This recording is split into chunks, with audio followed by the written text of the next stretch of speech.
All right, we'll get started and then we'll hopefully get a couple more people in and we'll go from there. So first of all, from budget cuts and workforce shortages to community engagement and systematic change, nonprofit organizations across New York are facing unprecedented challenges and clearly responding with innovation. And I've been saying all day, resilience and purpose.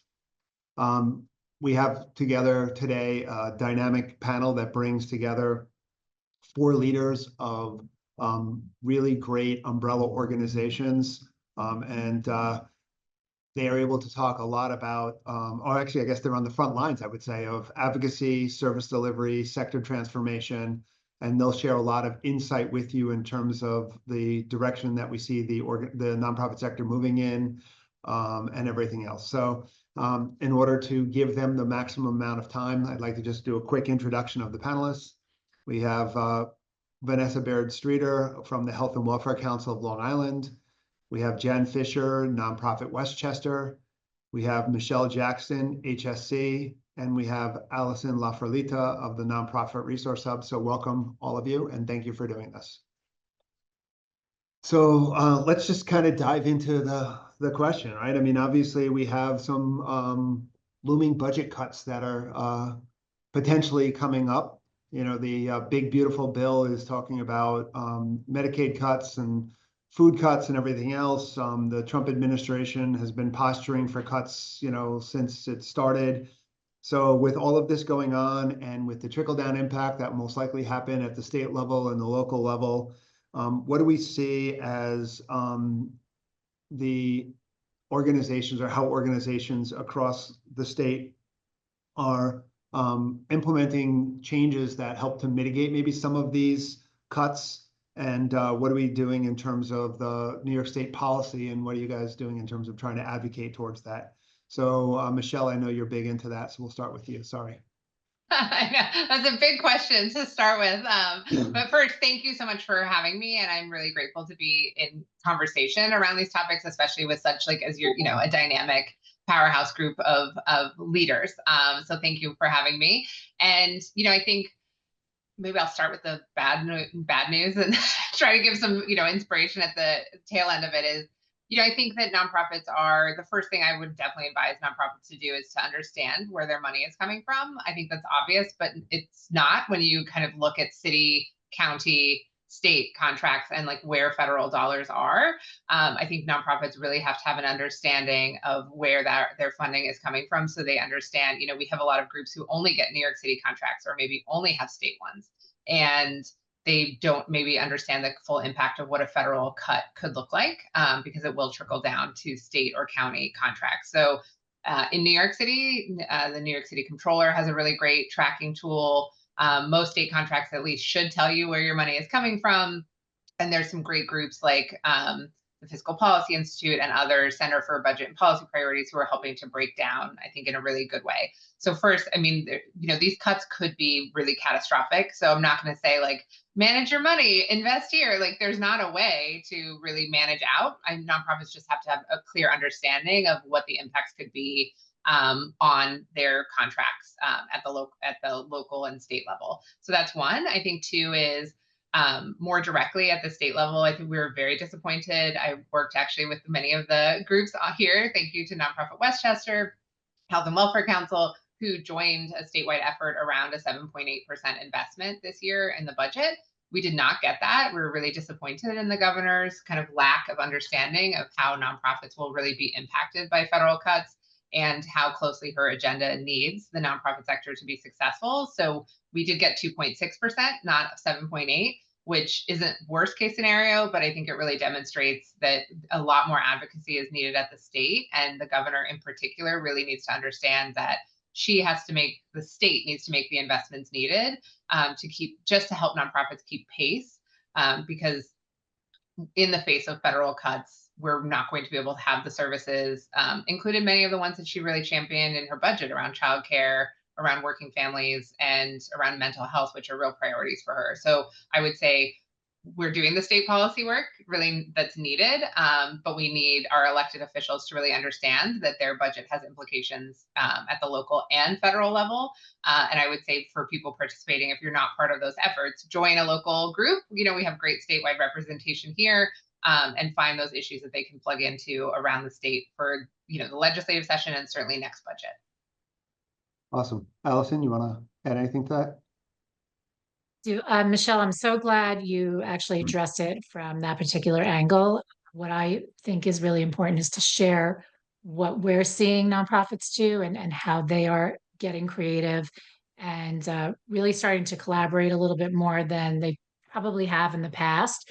What we're seeing is organizations that are resource sharing for more efficiency these days. We're seeing I know there's Christ Church in Albany that they turned their former church into the Love Albany Center. And that's where different organizations can work together almost for shared space, shared utilities. So they're trying to cut costs that way. We're looking at missions aligned earned income.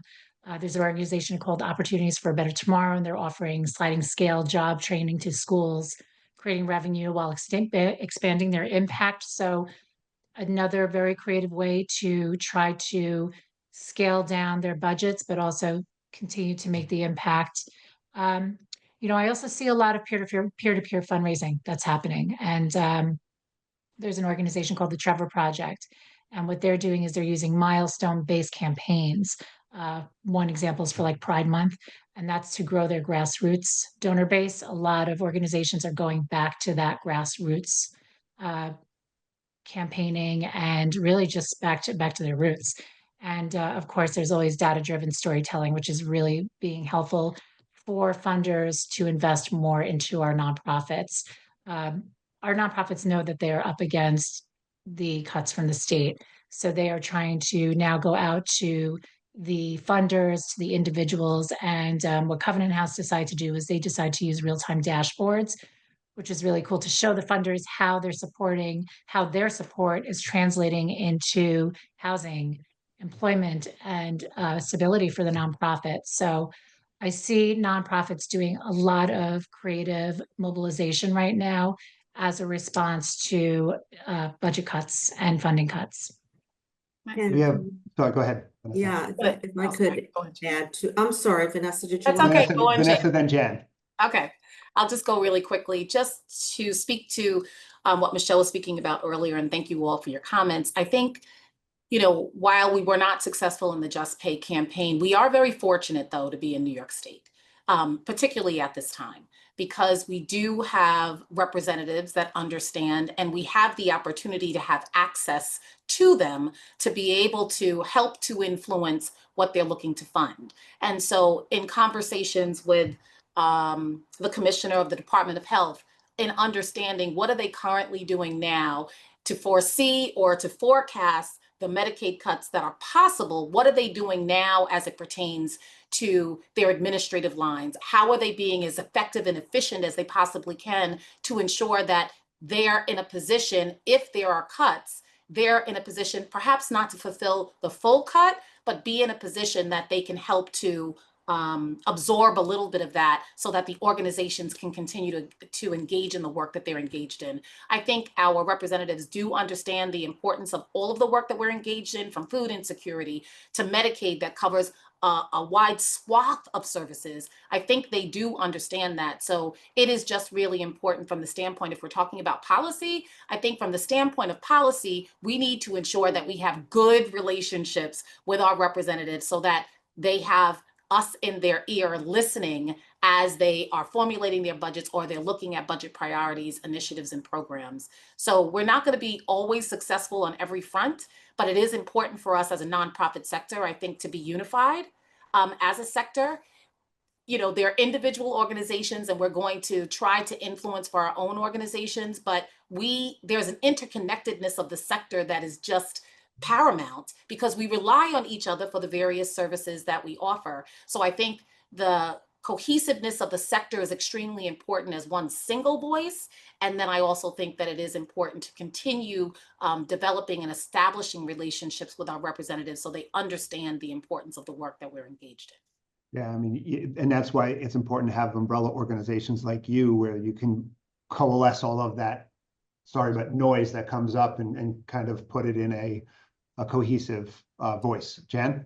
Yeah, so thank you again for having me. We're really happy to be here. I'm happy to represent nonprofit Westchester. I think what's really important to remember is I like to use resource development. I don't really love to use fundraising or advocacy or anything in and of itself. I think we as a sector have to talk more about resource development and what comes under that umbrella of resource development. We need to bring people and sectors other than our own into this. When we talk about contracting, when we talk about the COLA, we're talking about taxpayer dollars.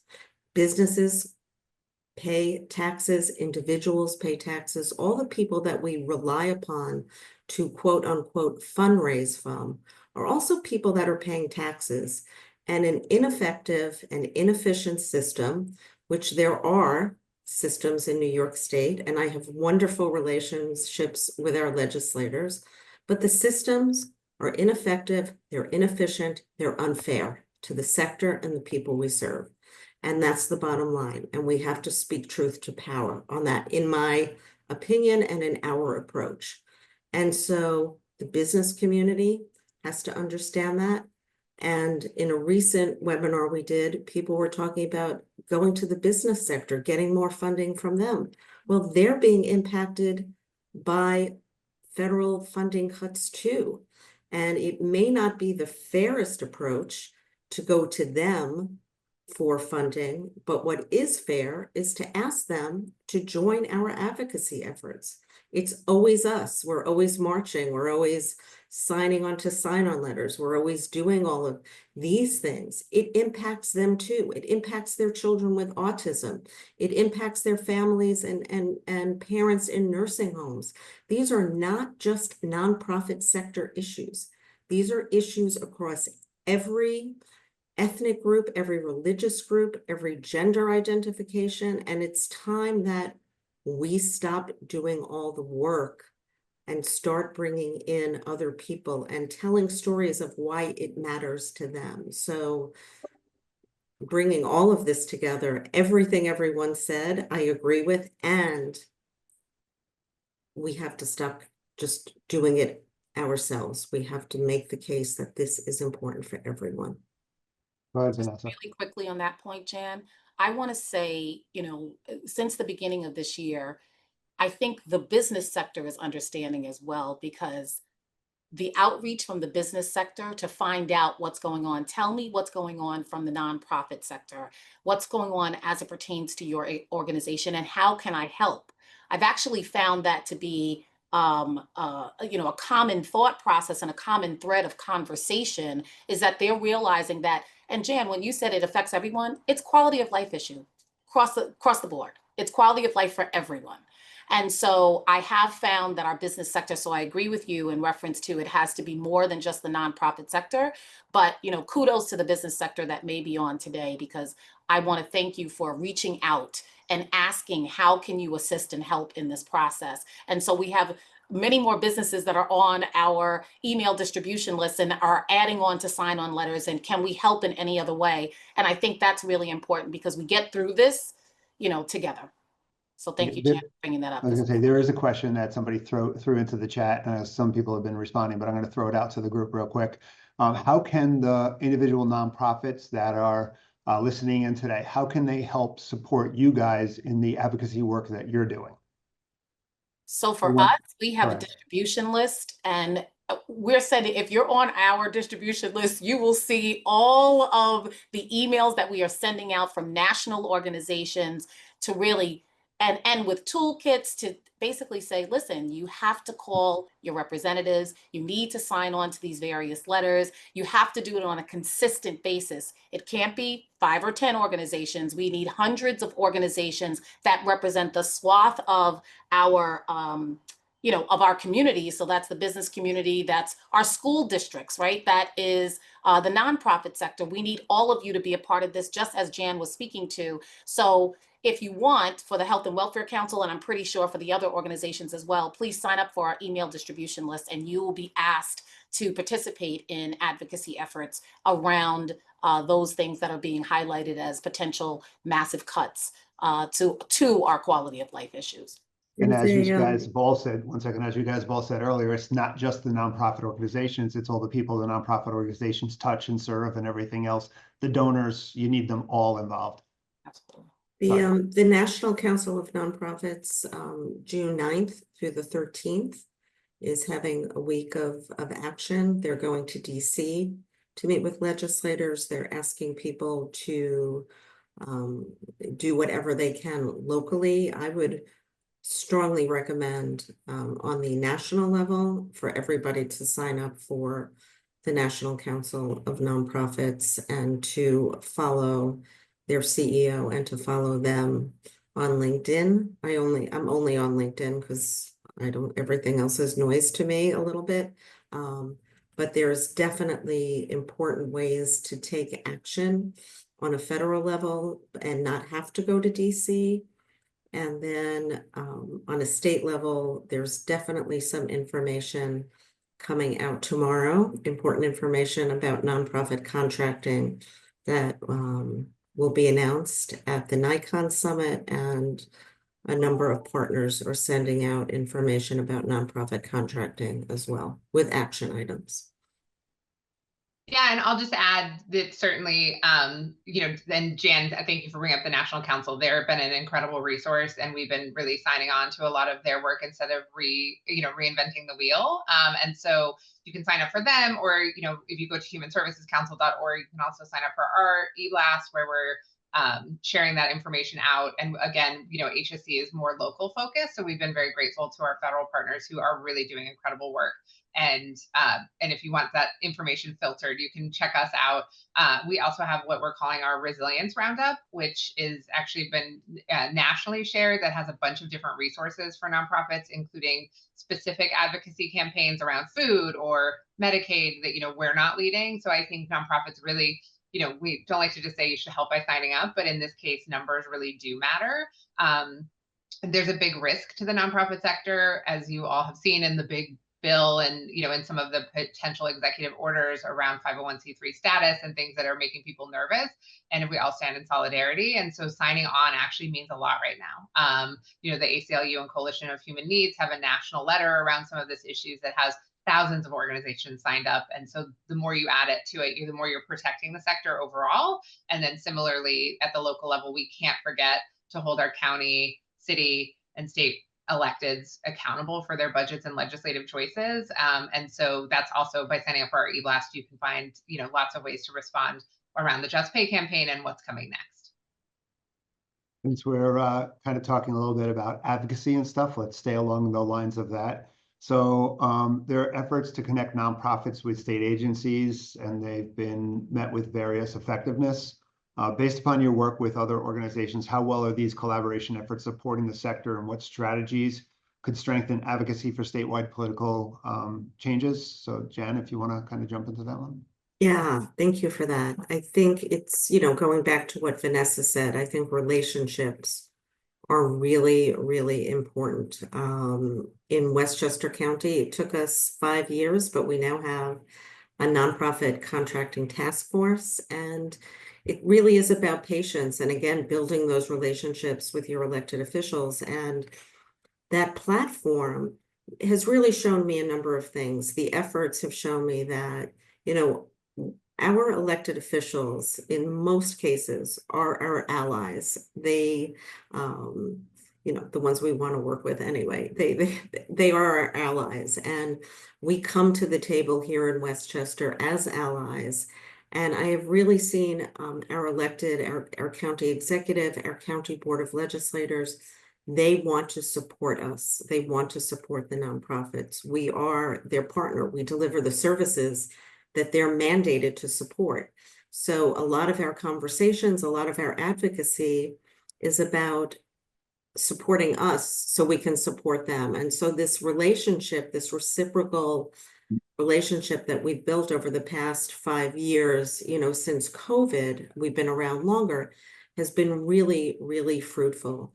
And I think that this year has also shown, in terms of joint advocacy and building coalitions on the contracting issue, a number of agencies have come together. And again, tomorrow there's going to be important information that's put out, and that's about coming together. And again, back to Vanessa, sometimes you have to take a really hard stand and be really honest with your legislators, but they are not enemies. Those are the people that we need to work with to advance at the end of the line. It's all about the people we serve. We want to strengthen our organizations so we can better serve people in need. It's not just about individual organizations, it's about the issues that we're addressing. So I always recommend, when coming to the table with your elected officials, it's great that you want to represent your organization, but they really want to hear about the issues and what you're doing about it. And that builds really, really strong long-term relationships that have results for the most vulnerable people in our state who we have committed to serving. I think with some of them, it's also education with the legislators. Yeah. 'Cause they're not always fully informed about all of what you know about, because you live and deal with it on a daily basis. So part of it's that education part. Vanessa? You know, Jan, as you were just speaking, what came to mind is when we're working with our representatives and we're talking about the particular initiatives that we're engaged in to help improve the quality of life of individuals, to ensure that they're thriving and surviving. When individuals, and what we found is when individuals are thriving and surviving, and we share the stories, like we received funding from this organization or this funder or this foundation or this elected official, they want to be more participatory in the process. Like they want to be a part, because they realize, like, this is what my elected official is actually doing for me and how it is benefiting me and my community. So that is a benefit to the, elected officials and our representatives. If you are serving the individuals and you're supporting the efforts that we're engaged in to serve individuals, to allow them to thrive, you're going to have more participation in the process. And that's the election process. You're going to have more participation and you may get more votes. So sometimes we have to get it down to the votes as well, Michelle, did you want to jump in on this?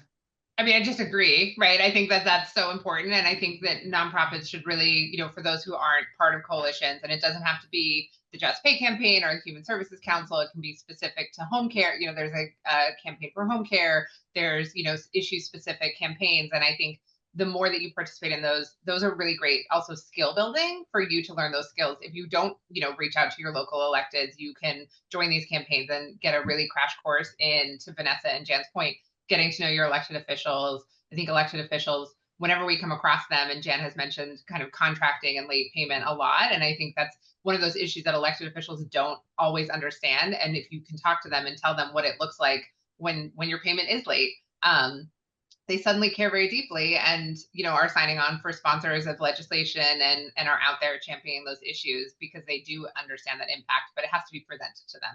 And so I think it's really important for organizations to figure out, even in your limited capacity, like which campaigns and which issues you can pick up, and to build those really deep relationships with elected officials is crucial. If you've ever gone to Albany during session, you are part of this, the doors open and close, and I don't even know how a legislator would do it. You have the seniors going in and they need money. Of course they do. And then the parks are going in after, and then the kids, and I'm like, oh no, I don't know that I would give money to my campaign when I'm hearing these other stories. And so you have to break through that noise, and the more people that do that, and we were really successful, and I say we as the people on this were helped champion it. For the first time, the sector brought 350 people to Albany for a state advocacy day. And the sector has not shown up in that way. And elected officials saw us in the hallways, and, both the Senate and Assembly put the 7.8% COLA, or, investment in programs and services, in the budget for the first time at the full amount, because of that. They saw the sector in a different way. And so that's what it means to sign up and give your time. It helps your organization, and it also helps the sector overall. So I'm going to switch gears maybe a little bit in terms of, Michelle, you were just talking about investing in program and capacity. So let's talk a little bit about that organizational capacity component here. So again, coming out of COVID and moving into an economic slowdown, nonprofits had challenges investing in long-term capacity building overall from a sector perspective. Staff training, strategic planning have kind of been put on hold a little bit. What advice have you been giving to your membership, and what effective capacity building strategies are you seeing organizations take on? So Allison, you want to take that one? Yes, thank you. I think one of the lessons that we've learned going through the past 5 or 6 years is that capacity building is not a luxury. This is something that we've always, for many years, have been preached to do, but it is not a luxury. It is a must. And again, being creative in how we approach it has been really key in doing so. In terms of like peer learning and learning leadership forums, I'll say that the Nonprofit Resource Hub has put together different forums to bring together those leaders to talk about what their challenges are and how the hub can help them. We talked about creating an advocacy toolkit, which will be out. I know somebody put that in the chat that they were looking for some source of a resource that can be provided. So we'll be putting that out. Keep your eyes out for that. But I've seen organizations do really interesting things because they may not have it in their budget to do it, but they still need to move forward. So they're doing things like strategic planning, but more as a process that everybody in that office is part of now. And that was something that I saw starting post-COVID. It's been really successful for them. One of the organizations that did it really well is Riseboro Community Partnership. They really tried after COVID to bring everybody under their umbrella into the process. It makes an investment in that strategy to move forward. Another one is the Osborne Association. They do micro strategic plans. Excuse me, I can't talk today. And that in those micro strategic plans, it helps them be able to adapt when things are changing like they are so quickly. So I've seen that be more successful. We always want to do long-term planning, but because the landscape right now is ever changing minute to minute, it's important that our nonprofits are able to adjust their sales when they have to. And the other thing that I've seen that's been really important is investing in really solid emerging talent. This is, it's where they're able to put their dollars in emerging talent, but they're able to mentor them.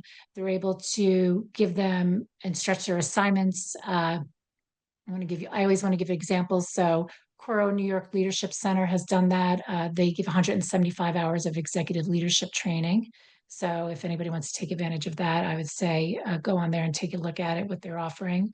And Princeton Alumni Corps Emerging Leaders offers hands-on development for their mid-level managers. We hear a lot about how do we retain our mid-level management. These are really important things in order to continue to invest within the organization, build on capacity, and really setting their priorities clearly and creating strong partnerships. This is what's going to help all of our nonprofits navigate through this changing time that seems to change minute to minute. So that's what I've been seeing in terms of the organizations that we've been working with and the stories that they've been sharing with us. Did you say Vanessa? Yeah. Okay. I think, Allison, you bring up a good point in reference to the micro strategic planning. When we've engaged in strategic planning on a general level, right? We're thinking about the overall organization. But Michelle, when you first spoke, you said, listen, you need to know where your money is coming from, right? And then you need to know the policies that are out there that could be affecting that funding stream. So I think those micro strategic planning around the programs and initiatives you offer is really key at this time. And it's not necessarily a thought process that, nonprofits think about. We think about it from an overall perspective. So the micro strategic plans are extremely important, knowing where your dollars come from. And then you're looking at how are we going to continue to keep this program, right? And these programs that could possibly be affected by drastic cuts. And so that's what we as an organization have been doing, as well as been speaking to other organizations about it as well and saying, listen, you're getting federal dollars. Why don't you talk to the state and see if the state is going to, and start these conversations now before the decisions are made, to see if the state, if there's a way that the state will be able to assist with additional funding, right? So the micro strategic planning, and I'm so glad you brought that up, because I think that is really critical in these uncertain and chaotic times that we're all experiencing. Thinking about it from a programmatic standpoint of the various programs and units and departments of your organization, and then figuring out from, you know, each vantage point to say, how do we keep this program running? How do we continue to serve? But not necessarily looking at it overall. And, I would Vanessa, also- I do just want to jump in real quick because I do want to encourage anybody that's with us today and participating. All of us are here to help you with those resources. So if you need assistance or you want a guide or something, some sort of resource to help you with these micro plans, reach out to any one of us and we will be happy to help you.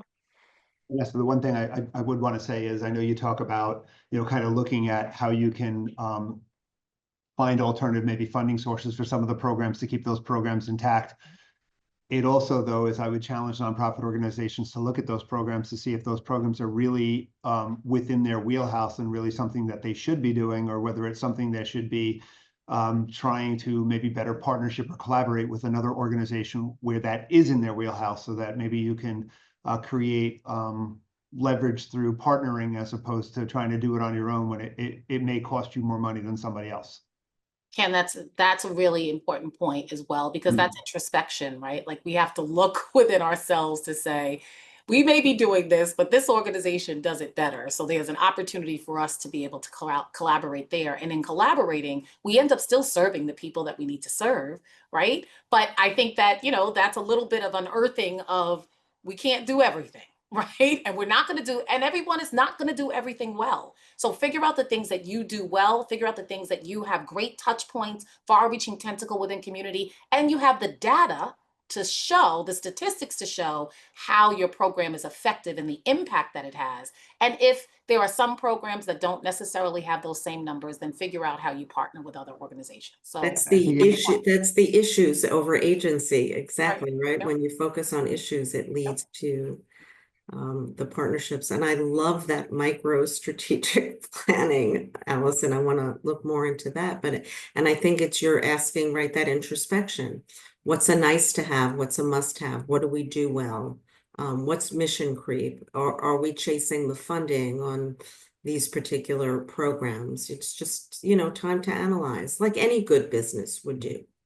Yeah, like I said, I think it really comes down to, you have to look at it and say, what's core to my mission? And look at it and say, if it's not core to my mission and it's not being funded, why am I keeping it? And if it's not core to my, if it is core to my mission and it's not being funded, then I need to find a way to get it funded so that I can continue to do this. So absolutely, Ken. It was a great point to bring up. Thank you. let's move to the workforce, because I think that's kind of a, when we look at the top challenges in the nonprofit sector. I mean, obviously, money is one, and we'll get to money a little later. Advocacy and getting your message out there is up there in the top three, and then the workforce challenges, I think, is kind of rounds out your top three there in the nonprofit sector. I'm maybe bored. I don't know where that one falls into. But anyway. So, I mean, we're seeing that nonprofits at the statewide level are struggling in terms of trying to compete with the private sector. They can't afford to pay the same pricing that the private sector does. They can't afford to cover the same fringe benefits that government funders do. So you're in a situation where, there seems to be a certain level of staff shortage and clearly a level of burnout that's taking place within the nonprofit sector. What innovative approaches are you guys talking about with your membership, and what have you seen that's worked? Jen, why don't we start with you? Sure. So, it's interesting how we phrase things, right? The nonprofit sector can't afford to pay the same fringe benefits as government or the private sector. Well, most of our funders, at least in the human services area, our biggest funder is government, because they have to fund us to do their mandated services. So the fact that they can afford to offer their staff the fringe benefits, the health insurance that they need, that again, I mean, I'm, an advocacy nut. But again, if they can keep their staff because they provide the benefits that all people deserve, then we have to advocate and demand that our contracts have the same respect for human beings that their contracts have. So this is a combination of contracting. This is a combination of just pay. We are very busy as a sector. We advocate for our clients, the people we serve. We have to advocate for our workforce. We have to demand more from our largest funder. We have to educate our funders. I don't know how many times I hear from really good people, oh my God, that CEO is making so much money. Yes, that CEO is making a decent living, because if you had a different CEO, they wouldn't be raising the money that you need to sustain your organization. And doesn't that CEO deserve to be reimbursed for his or her or their value? So I think we have to speak up and we have to demand more. The days of saying, we're so good at doing more for less. Yeah, we are, but we shouldn't be. And that's not something to wear as a badge of honor as a sector. That has not served us well at all. So now that I'm off that pedestal, I really agree with Allison about investing in the future generations. People are living longer, people are staying in the workforce longer. And I think, at least for me, I think others are a little younger than I am here, you have to have conversations with yourself. If you want to continue working and you want to continue having impact, do you need to do that as a CEO? What other positions can you have in the sector? How are you bringing up the next generation of leadership? And are you giving them the tools that they need to be that next generation? And are you listening to them? I often hear, oh, that generation, they're so lazy, they're so this, they're so that. They're really protecting themselves from the burnout and anger and exhaustion that at least my generation feels. So when we listen rather than preach to that generation, and when we examine our own inability to move on sometimes, we can come up with those creative solutions. But I think I was so happy to hear Allison say that. Let's invest in the next generation and let's listen to them about what they want, not what we think they want. And a lot of it is money, but there are other things that they're looking for. They're looking for flexibility. They're looking to not be in the office 70 hours a week, or anywhere that involves work 70 hours a week. And that's okay. Yeah, can I jump in for a second? I just want to say that go ahead, Allison, sorry. go ahead. I just heard a saying that said the nonprofit sector cannot outpay the private sector, but we can outpurpose the private sector when it comes to employees.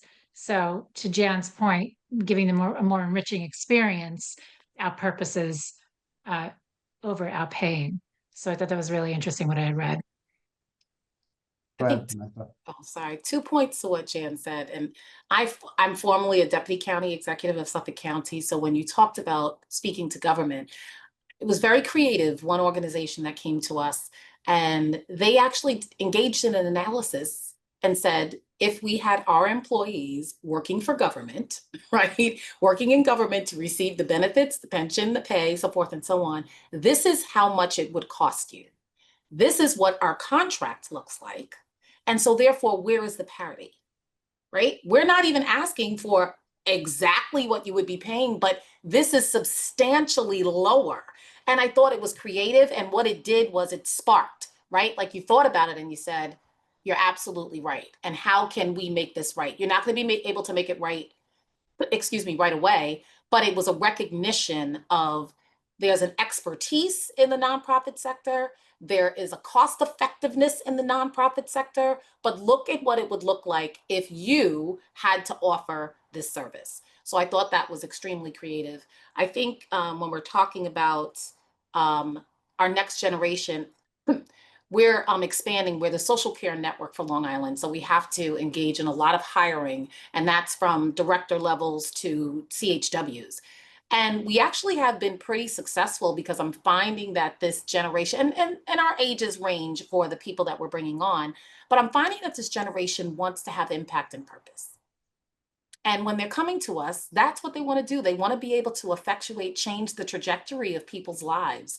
And when you have a mission of your organization that is committed to that, and you see that on a daily basis by everybody that's working in the organization, they're then willing to work sometimes until 11, 12 o'clock at night because they know the impact that they're having.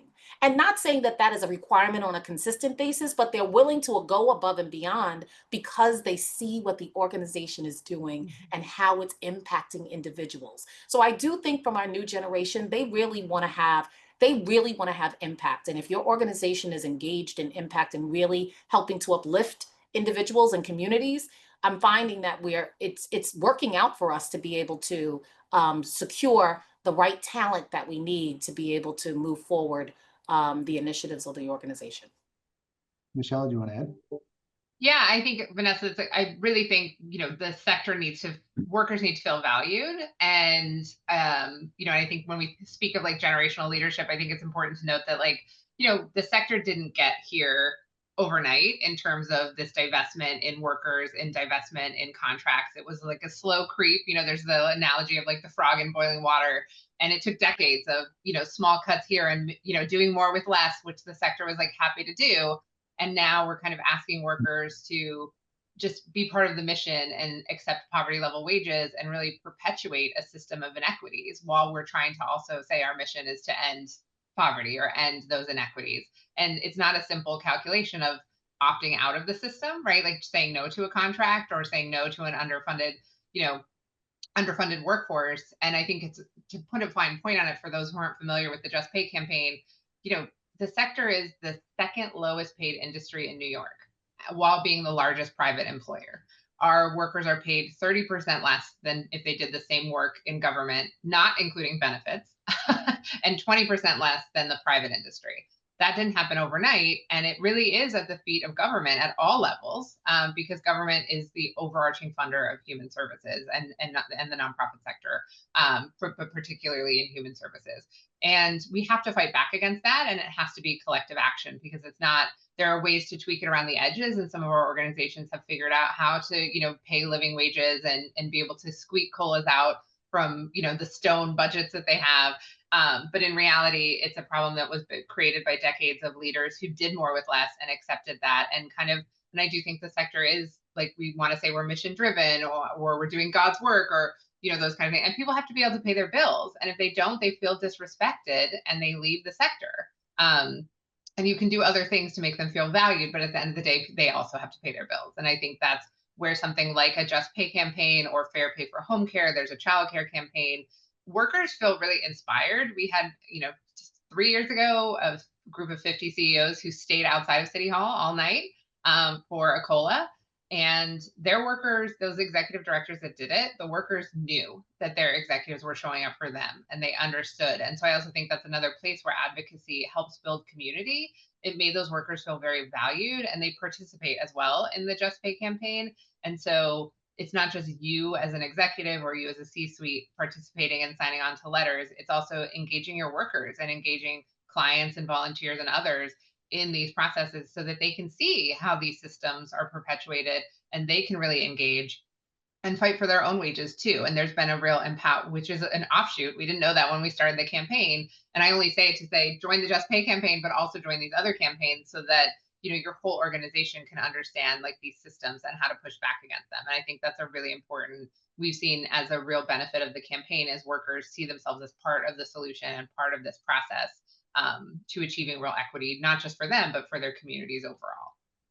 Yeah, I mean, there's a few comments that have kind of come up from everything you guys have talked about. One is you talk about, kind of wearing the low cost as a kind of a badge of honor. I mean, that goes with you think about it, the administrative percentage that nonprofit organizations run. Everybody, talks about, oh, I got my administrative percentage down to like 10% or 12%. That often means that there's lack of infrastructure there, and that, that isn't necessarily, the be all end all is to get your administrative percentage low. It's to run an effective organization, whatever that is needed to do it. So that's the first thing. And then Jen, you brought up kind of the next generation, I guess, with Allison, the next generation of leadership. And I think part of the issue here is, and where the frustration in that next generation is coming from, is the fact that you have leaders who learned from the baby boomers, who are now taking baby boomer mentality and baby boomer leadership and trying to push it down to Gen Z, and it doesn't work. And it means that you have to retool your current leadership to be able to communicate effectively and to lead effectively the next generation of the workforce. Because if you don't retool your leadership, what we have seen is that Gen Z, they follow leaders, they don't follow organizations. So if you've got an effective leader within your organization, they will stay. And if you could be a great organization but have ineffective leadership, and they're not going to stay. So there's that whole retooling component of things that has to come into play too. And I'm sorry, this is your time, not mine, so I apologize for kind of jumping in there. That was important to bring up, Ken. So I said we would come back to funding. So let's talk a little bit about funding. I mean, obviously, there's going to be cuts that are taking place. You've got an economy that we have another downturn in the economy. We could be looking at a recession. The stock market is back to where it was at the beginning of the year. All of the early part of the year gains have been given back.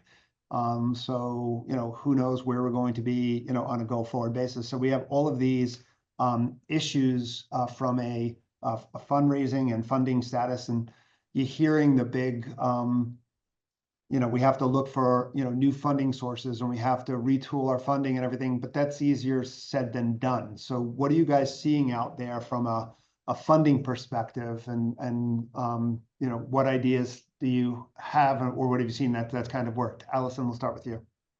So sorry. I am very appreciative that you're bringing up this question, because I think many of us go to different conferences and we are consistently hearing the messaging about diversifying funding, but we need ideas.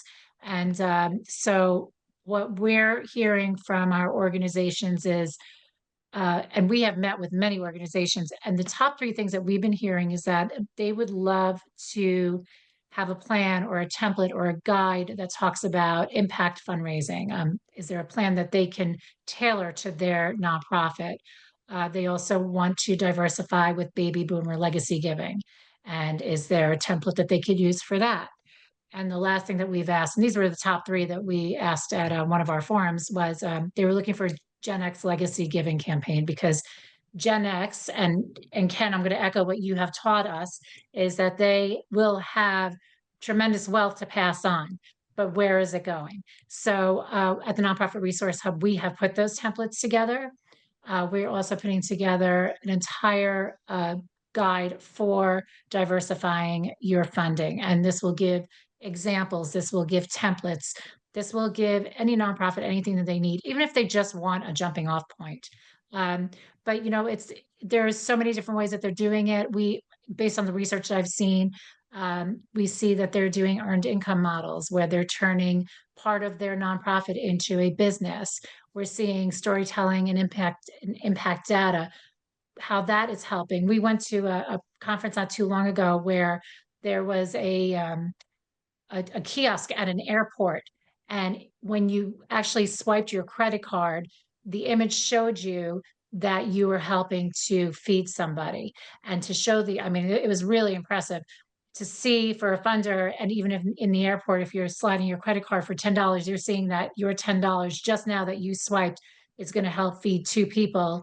That certainly helps in diversifying that funding. And I'm looking into what that cost them to do, because I thought it was really amazing. And also in terms of what they're looking for in partnerships with corporations.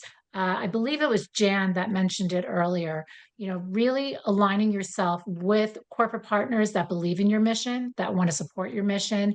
I know this is easier said than done. There are plenty of people out there that will help you figure that out as a nonprofit. But what we're seeing is that there are campaigns that are needed. We're seeing people, different organizations working with their corporate partners. We're seeing them start their own enterprises within their nonprofits. So again, creativity is really impressive. I'm sad that we're at a place that we have to do that, but I'm very impressed to see what the nonprofits are doing. And if anybody wants any of these guides that we are preparing and sharing, just let us know and we'll send them out to you. Again, I think the only thing that I could really add to what Allison so eloquently has just said is that nothing should be done in a vacuum when it comes to developing resources for your organization. So, you have fundraising, you have advocacy, I believe you have partnerships. Partnerships are key. You have so many different ways to address the issues that people are counting on you to address. And what's been very helpful to me is to really think about it in a different perspective. It's really about what resources do you need to make sure that you can provide the services that you provide. So it comes under really one umbrella of examining your mission, examining your programs, examining partnerships, what are new and interesting ways to bring in funding. But again, what do we have to demand as a sector to make sure that we're taking care of our own workforce and taking care of the people that we serve? Because our workforce, too many of them, and nobody should be in this place, but too many of them are reliant on the services that we provide, because we're not doing enough of what we need to do to support them. So I think I may have gotten a little lost on the question. It's awesome. But that's what I believe. And I do, again, I think one of the themes here is, how do we come together? I think that there have been, since January 20th, I have seen a coming together, subsector and sector-wise, that I really haven't seen before. And I hope just that the business community recognizes this as an investment, not that they're supporting agencies, but they're supporting their community where they live and thrive and benefit, and that we can, respect and understand the intense expertise that nonprofits bring to our communities to make them better places to live and exist for all people.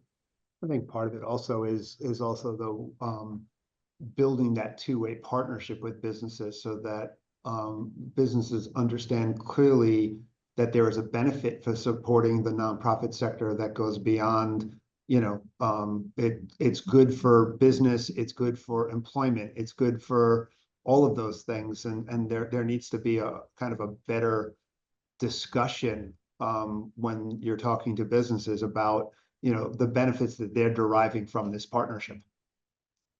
I think the Health and Welfare Council is in a unique position because we're an advocacy organization, but we're also engaged in direct service. And so what I found from many business owners or businesses is many of our services, their individuals that are working there benefit from and can partake. So that's part of when you talk about that two-way relationship, is we brought then our managers to talk to staff, to explain to them, these are the initiatives that we offer and this is how it can benefit you. So then the business sees right away, wow, my employees benefit from the services that this organization is offering. Why wouldn't I then want to support that organization? I think also too, from the standpoint of, fiscal, when we're looking at our fiscal bottom line, is we've met with New York, we've met with some New York funders on behalf of the sector, just to talk about, what organizations are feeling and experiencing, and how, if the proposed cuts that are highlighted, if they go into effect. And I think that part is really important. Your funders are not going to be able to supplant government, right? Like, they're not going to be able to supplant government funding, but for them to know what are the particular lines of service that could possibly most be affected, and then they figure out as funders all together as to how they help to support those particular initiatives and programs, I think is really important. And the last piece is, and you're doing this already in the Nonprofit Resource Hub, I know Nonprofit Westchester, is you're bringing together businesses that provide services to nonprofits to do that at a discounted rate, right? So that nonprofits can help to address their bottom line. And so if all of us are coming together, and it's really under like a shared services auspice, if all of us are coming together and you have 50 nonprofits that need particular services, then these for-profit organizations know that, wow, we actually have businesses that we can serve, and we can do that at a discounted rate in order to help support the nonprofit community and their bottom line in the midst of these looming cuts that could possibly be implemented. I do want to add Let's talk. one Go thing ahead. quickly. When I beg nonprofit leaders or nonprofit anyone, when you are at a table with a business, the first thing I always hear is, what can we do for you? And I answer that by, well, let me tell you what we do for you and the entire community first. And then let's get together and combine our expertise to see how we can work together. But that's sort of submissive, so grateful. It's mutual. It's mutual. We can work with each other and benefit each other. And I think it's really, really important that we come to the table with confidence and expertise and have a conversation on an equal footing and never subject ourselves to being less than, because we're not. Yeah, I think I agree with you. I think you need to make it tangible, relatable, and everything else so that it's kind of easy to understand the benefit that's being derived. So let's talk a little bit about community. There's been from a community perspective, building strong community relationships obviously is critical to nonprofit success.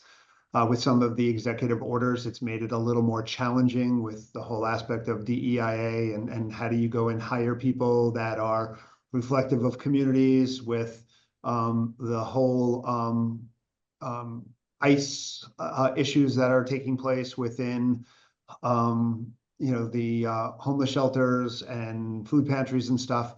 How do you build that trust within the communities? How do you get the community to come back and be there? So Vanessa, do you want to take that one? Sure. So listen, I think it's difficult.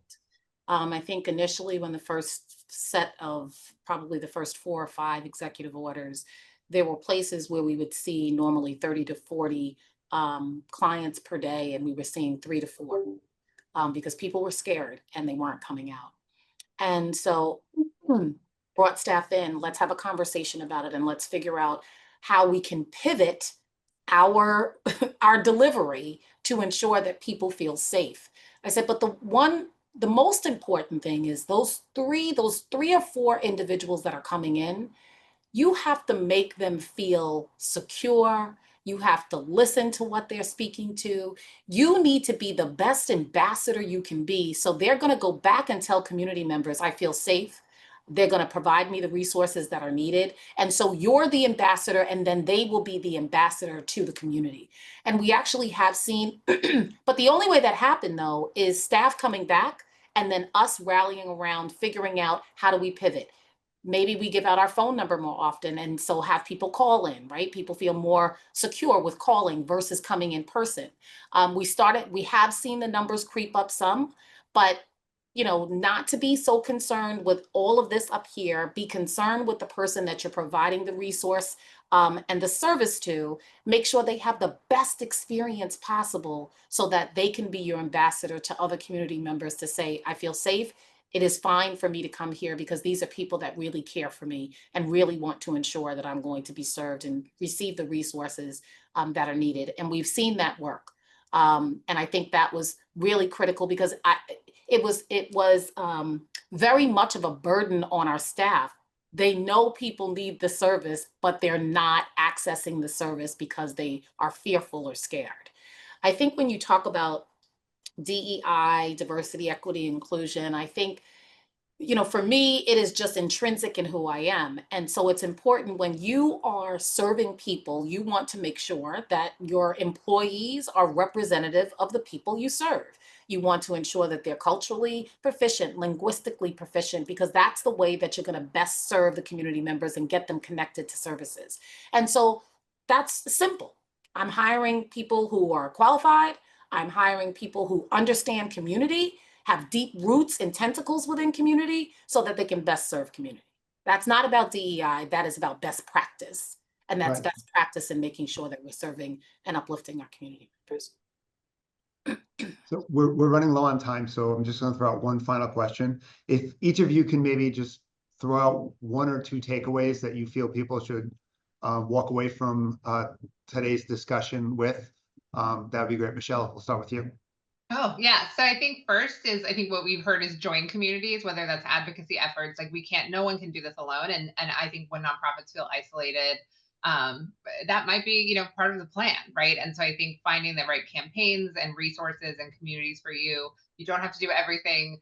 But I think that's remarkably important for us to have speak with one voice as much as possible at all levels of government right now. And I think that leads to the second piece, for HSC, which is a local organization, which is to make sure that you're standing up for these issues. I think that there's you need to join community, you need to join advocacy efforts so that we're seen as a powerful force for good, which we are as a nonprofit sector. But I also think this is a time where people who do kind of scurry and try to, stay in the shadows or fly under the radar are really perpetuating some of the kind of worst impacts of not just the federal administration, but of a state budget that doesn't honor working families, of local issues that aren't getting picked up. And so, we are stronger when we all work together. So individual nonprofits can get the resources and support that they need, but also the nonprofit sector can really be seen as the force that we are, both politically and economically, which is, I think, super important. So it's really one takeaway, which is to join forces, but for two very different reasons. Awesome. Jan? I think collaborate and advocate is really the summary sentence for me. That's it. Vanessa? For me, I think from the nonprofit leader standpoint, an organization is we are in uncertain and chaotic times, but don't allow that chaos to overburden you. We still have to be strategic. We have to be steadfast. We have to continue to be mission driven, and we have to be collaborative, as Jan just said. Don't get caught up. Let's think clearly about, because at the end of the day, on the other end of what we do in our service delivery are people. And we have to ensure that people are being served. So don't get caught up in the chaos. Don't get caught up in the uncertainty. I'll give you like a half an hour a day. Don't get caught up in that. Be strategic, be steadfast, be committed. And let's also, we as leaders of advocacy organizations, we have to continue to talk and strategize together. And so I think we all do that on this phone, not as much with Jan, but Jan, I'm going to be emailing you right after this because you're a rock star. So I need that connection with you. But we as leaders need to think about that as well. But let's be steadfast, don't get caught up, and let's be strategic and make sure that our people are served. And last but obviously not least, Allison? Thank you. I think what we have demonstrated today is that you have really amazing resources right here with all the organizations that we represent. And I would really encourage every nonprofit to take advantage of the resources and support that we all offer to you. And if there's something that as a sector or as an individual nonprofit that you need, reach out to us. This is why we're here. We're here to support you. Awesome. And thanks, Ken. First of all, I want to thank all of you for doing an amazing job with this. You guys were awesome. And I want to thank everybody for attending today's conference. Please don't forget, there is an evaluation form. Please fill out the evaluation form and send it back. We really want your input. We want to know what worked, what didn't work, what you thought of the speakers, the topics. Are there other topics that you want us to talk about?